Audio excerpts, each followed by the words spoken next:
పోవడానికి ముందే ఆ దేవి తనని కాపాడింది. తనని కాపాడే ముందు ఒక నిబంధన విధించింది.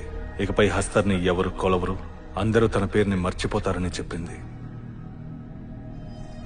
ఎన్నో యుగాలు గడిచిపోయాయి. హస్తర్ ఆ దేవి కడుపులోనే నిద్రపోతున్నాడు. అలాంటప్పుడు మన పూర్వీకులకు వాడు గుర్తొచ్చాడు. హస్తర్ పేరు మీద ఒక గుడిని నిర్మించారు. ఆనాడు నుంచి దేవతల ఆగ్రహ వర్షం తుంబాడు మీద కురుస్తూనే ఉంది. కానీ మనం ఎందుకు హస్తర్ని లేపాలి? ఎందుకంటే హస్తర్ శాపం మనందరికీ తగులుతుంది కాబట్టి. అర్థం కాలేదు. నువ్వు లోపలికి వెళ్ళాక అంతా నీకు అర్థమవుతుంది. లోపలికంటే ఎక్కడికి? ఆ దేవి కడుపులోకి.